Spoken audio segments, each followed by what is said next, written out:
People, Deluded, I'm back again. Hope you're all doing well this Sunday afternoon. Now, there isn't much to speak about in relation to football really, so we might as well speak about some general Arsenal points and go over some transfer business. We all know 99% of these gossip columns and all this transfer stuff is nonsense, but it makes for decent conversation between you lot and myself. Apologies people, throat was killing me. But first, I've seen that Mavropanos is allegedly, based on what German papers are saying, I think Bind is reporting it, to undergo a medical in Germany to join Nuremberg on loan, on a season-long loan for the end of the season. And that's decent. Obviously, it's the second division it's the Bundesliga's reserve division, or the second division in the Bundesliga. Ideally, would have loved him to get a Prem loan or that loan. But realistically, no disrespect to the football he was playing in Greece. Playing in the second flight of Bundesliga is probably a massive jump in shift in quality, and that's what he needs. He needs to first and foremost be able to remain fit, because on top of maybe a lack of opportunity, I'd say the big thing as to why his career hasn't probably kicked on is injuries. He hasn't been fit. So he's not been able to play enough times to learn what he's good at, what he's bad at, thrash out and iron out what he's poor at, because he's had some good games for us. But you remember away to Watford, he looked a bit shaky, gave away a free kick which led to Mustafi's horrendous defending Crystal Palace at home. He was good against United away, but you can see what I'm saying here, people. There's some inconsistencies. The only way to become consistent is to play games, and play games at senior level. Now, he stayed fit for a few months now, primarily playing at under 23s. Obviously too good at that level, people. He stands out significantly. He's a very good ball player, really good mentality. But at the end of the day, minutes are currency. And like I said, as a defender, you've got to get the naiveties out of your game. And he's only going to be able to do that playing senior football. Since he's been at Arsenal, he has not made 10 appearances. He's made 7, 8 people. I can remember the last time I made the vid. He's been on the bench under Arteta, but since he's been here, it hasn't happened for him. So he needs to go out and get games. Also wonder, Arsenal's current centre half predicament, he should feel some sort of way, because he should feel that the manager might not necessarily rate him, playing devil's advocate, because there's concerns you're not keeping him at the club or going out on loan. But his situation is isolated in that he needs minutes, he needs to stay fit, and he needs minutes in the same way Emile Smith-Rowe needs minutes, and Eddie Nketiah needs minutes to progress as a senior individual. He needs minutes. The one thing he doesn't even have over Mustafi is experience, people. I'm sure Arteta would back him, but it's experience. He needs to go out and get that, and give himself the best platform. He could find himself potentially becoming a forgotten man, because in an ideal world, when he returns in pre-season, the centre-half dynamic should look significantly different, in that Saliba's come. By God's grace, a centre-half or two of significant quality has come in. I personally believe Callum Chambers has earned himself a role in the side, or to be able to compete for the centre-half starting position as well. If Mavropanos can show that he can, the same thing can happen to him. But you run the risk of being a forgotten man, because there's talk of Upamecano, whether that happens or not. Is another story, but you get the point. So he needs to go out and get games. He's of the age where he's got to go out and get games, and if he can stay fit and get games, and even in the second division in Germany play against some good strikers, that will be decent for him. So he needs games. You'd be inclined to believe that we bring in a centre half. I'm saying that I don't know. I don't work for Arsenal. I'd be inclined to believe we've heard Mustafi's got new advisors and he's trying to sort out his own situation. But this inclines me to believe, at least until a centre half comes in, Mustafi, you're remaining here until the end of the season, because, pardon me, if Mustafi goes on top of Mavropanos, we've only got fit centre halves in Socrates, David Luiz, Rob Holding. You're then potentially leaning on Zach Medley, or you might even, like Emre wants to be putting Xhaka at centre half. I could be missing someone else out.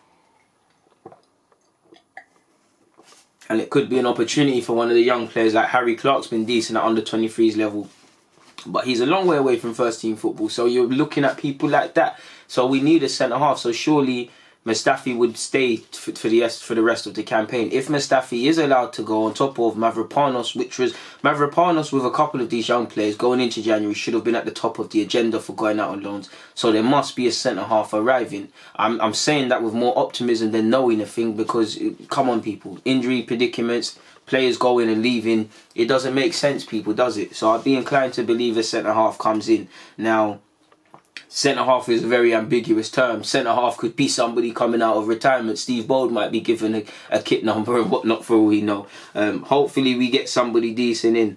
Maybe potentially sending him to Stuttgart, where we've obviously got our ex-Donny Mislintat. Could have helped maybe in regards to dialogue and seeing what he needs, because apparently Mavropanos was very much a Mislintat-led signing. So based on that, you'd be inclined to believe, one, that they'd probably try and make his signing permanent, but they more know how to develop him, know his attitudes and whatnot and how he reacts. And for him, it would be decent, man. Because I'm sure he wants to progress as a footballer. Moving away from that, people, apparently, and it's coming out of the Mirror really, and it's a man who's always linked with Arsenal, Hakan Çalhanoğlu. I can never say his name. Hakan Çalhanoğlu. You lot know I can't say his name. Hakim, you lot know him, the Turkish international, once called the next Mesut Ozil and whatnot. Once formerly a very good free kick taker, and if you go on YouTube, I'm pretty sure you see him scoring a range of decent goals from distance. He is very decent in terms of creativity. I think it's media nonsense, because like I've been saying in this vid, centre-half and central midfield are areas we need to address. I don't necessarily feel the 24, 25-year-old is a man that can improve us. He's good technically, but I don't know how big his wages are. I don't know in terms of the outlay. I think Arsenal should pass on this signing potentially, really. I don't think it's one to really get inspired about, really.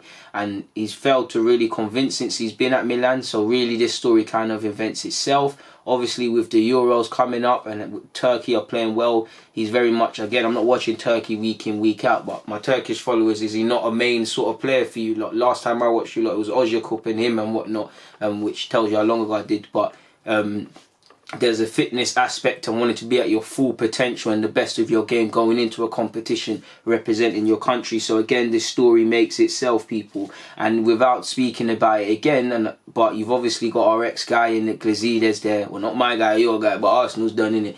Again. But Deluded is obviously there, former Arsenal staff. It invents itself. So whether that is true or not is another story, people. We'll have to see how that one goes, man. We'll really have to see, because it surely doesn't make sense. Let's see if there's any other nonsense rumours.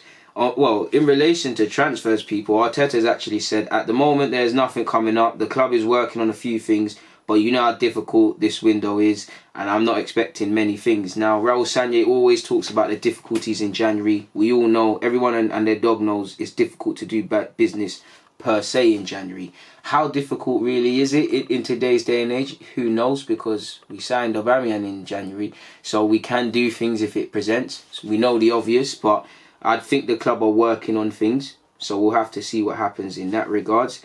I don't want to sound cliche, but certain players returning from injury could be like a new signing. We've got a Spanish player, creative midfielder, who can play as a number 8 or a 10. You've got Dani Ceballos. Now, if we're real with ourselves, I would want to keep him because he's a good player. We all know he's a good player technically and whatnot. But if we're honest and we look at Dani Ceballos since he's been here, there's not really been anything to sanction that he should stay.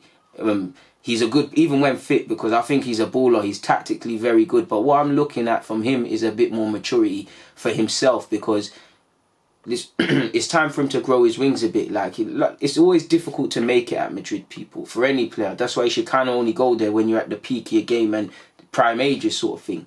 But there's a reason why they loaned you out. You're not mature enough. What you need to go and do is, sometimes you see him, for instance, I love that he's very confident on the ball, and I don't want him to take it out of his game, but he's doing skills on the edge. Remember when he was fit, and we Arsenal fans, we coined the phrase, it's not an Arsenal game or something unless he loses the ball on the edge of our area. Sometimes he's trying to not make people in dumb positions. It's about playing with a bit more maturity. A player like you keep that same aspect of willingness, because what I really love is that he's a good ball carrier, and we miss that, and he's very brave in possession and he wants it.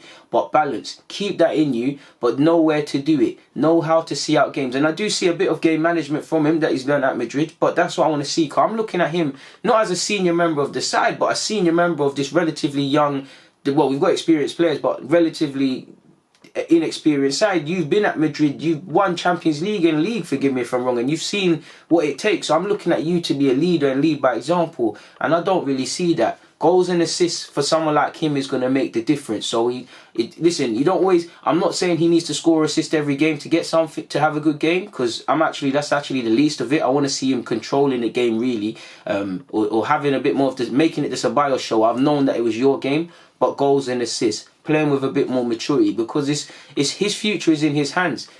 I'm sure he's comfortable in London and would want to stay at Arsenal, but Arsenal and Real Madrid, there's no contest. And in an ideal world, this wouldn't be a thing. So what he should have done, and what he's tried to do, is that you're playing to the level here, and you can still do it where everybody, the whole footballing world is looking around, like what they're doing with Odegaard at Sociedad now, saying, why did you sanction him going out on loan?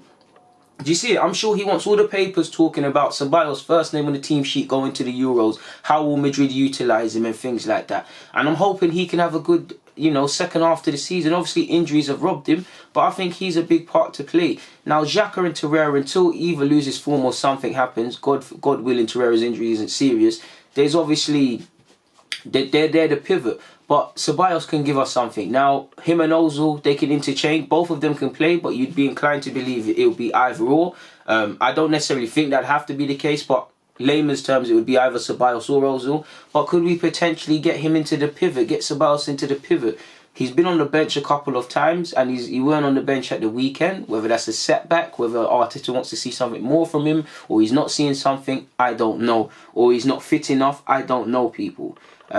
But obviously, there's enough prerogative for Dani Ceballos to have a good season. He's got Madrid's eyes watching. He's got the Euros. I'm sure he wants to leave Arsenal with his head held high. He's playing under a fellow compatriot in Arteta, who he could learn a thing from in terms of coaching. And Arteta's been bigging him up, people. He said, I know him really well from Spain. I watched him many, many times. He always wants the ball. He has a big personality to play. I like him, and it's true, people. He's a player I would have liked to play against, in the sense that he's a rattler. He knows how to rattle people.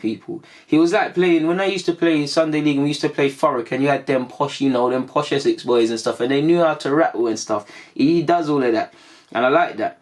Arteta's gone on to say he's getting much closer to the fitness levels I expect from him to be competing with his teammates. He's had an injury and adaptation to this league. He's a player that can fit our style, and he needs to make a step forward and make things difficult for me and my selection. So he's put that firmly in his hands. He can be a big player. He's got the personality. He can more or less be a difference maker. Obviously, the fitness levels potentially aren't there, which he said, to really show you can compete now. But when it is there, it's in your hands. Give me a headache when I'm looking at the selection for Saturday and Sunday. It make me have to say, okay, I don't want to drop Xhaka and Torreira, but I can't leave out Ceballos, but I can't leave Ozil, Lacazette and Aubameyang, because that's what all these players should be doing. You look at Liverpool, obviously, ironically, Liverpool's squad isn't the biggest, and it's to say it's not really like City's where they're changing the squad week in, week out, but he's got problems. He has genuine, bar the front three, there's genuine problems, like all around the side. Do I start this guy or that guy and leave out Milner? Obviously it's not as much, and I'm reaching a bit, but you get the point. And he's also said, I like him more when he's closer to the box rather than always coming deep to receive the ball. He's a very creative player a player who in the final third can cause problems. And that's another thing with Ceballos. Like I just kind of said, he wants to receive the ball in areas where you can't necessarily affect the game, and it's about maturity. Still keep some of that. Sometimes the game demands that, but can you pick it up in areas that you don't that can affect it? Can you leave it to other people when you've got the ball? I like that he attacks the space, because I feel when there's space, you don't necessarily have to pass it, drive a bit, but can you find balance in that? For me, that last quote kind of implies to me is not necessarily, because he will experiment with Arteta and Ozil, with Ozil and Ceballos, but that inclines me to believe that it's either or, because how does he fit them all into the team? Then again, did he not fit Joe, Ozil and everybody in the team once? Could be bugging out. Surely, if he goes with Ozil, if he somehow fits Ozil and Ceballos, then he'd probably have to drop out Pepe. I guess he could use one of them as a wide playmaker, but I'd be inclined to believe from the last statement that he wants to play Ceballos as a 10, because think about it, Ozil is closer in between the lines. You look at the goals, well, Ozil and Luiz set it up for Lacazette, but Lacazette's assist for Aubameyang's goal. Look where Ozil is to receive the ball, how he makes space for himself. If he's playing in the pivot, he would literally not be there, because he would either have been where Torreira or Xhaka was in that phase of play, because he's playing deeper. So he wouldn't have been able to link up and whatnot. So that inclines me to believe if he's battling, it's going to be Ceballos, it's going to be Joe, Ceballos and Ozil for that immediate position. Of course, like Ceballos, Joe can play in the pivot, but whenever I've seen Joe play recently, or recent weeks, or especially when he comes off the bench, it's typically for Ozil, or he goes into that, that Ramsey role where he has to kind of help press with the strikers.